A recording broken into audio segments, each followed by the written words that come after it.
Alors, dans cette démonstration, on vous montre l'effet de la température des réactifs sur la vitesse de réaction.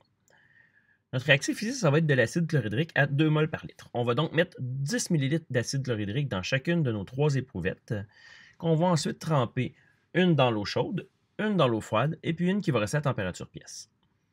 Ensuite, on va mettre du CaCO3, en fait, c'est de la petite craie qu'on a découpée en petits bouts de 0,10 g chaque.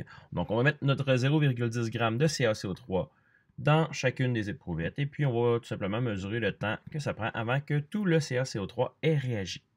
Et puis là, on peut émettre notre hypothèse. Est-ce qu'une des réactions se fera plus rapidement lorsque notre réactif, l'HCl, sera plus chaud ou plus froid? Après avoir attendu un certain temps, on observe que notre éprouvette dans l'eau froide est à une température de 4 degrés Celsius, et puis que notre éprouvette qui est dans l'eau chaude est à une température environ de 95 degrés Celsius. Alors que notre éprouvette qui est à température ambiante, elle est à une température de 23 degrés Celsius.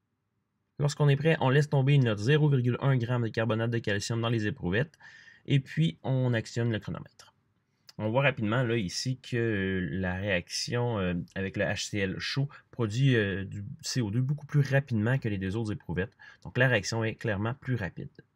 Et on voit que l'éprouvette de droite, là, celle qui est dans l'eau froide, produit beaucoup moins de gaz, beaucoup moins rapidement. Donc on peut déjà suspecter que la réaction est plus lente.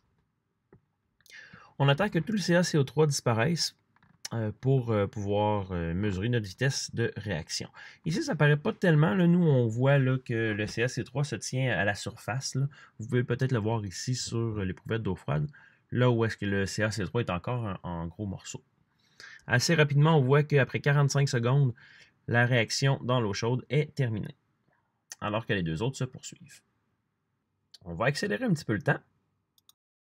On voit ici qu'après 1 minute 35, la réaction qui se faisait à température pièce vient de se terminer. On ne voit plus le CaCO3 dans l'éprouvette de gauche, puis en plus, il n'y a plus de dégagement de gaz, contrairement à l'éprouvette de droite là, qui produisait encore des petites bulles. On va devoir accélérer le temps pour l'éprouvette de droite qui est dans l'eau froide.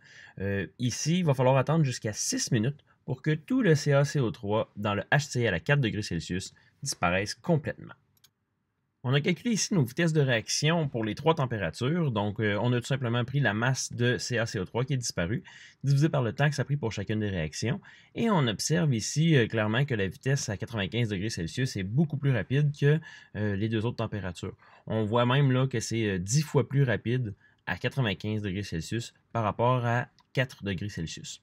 Ça peut s'expliquer par le fait que nos réactifs, par exemple le HCl, avaient beaucoup plus d'énergie. Donc, plus de molécules avaient l'énergie nécessaire, l'énergie minimum, pour pouvoir faire les réactions avec le magnésium.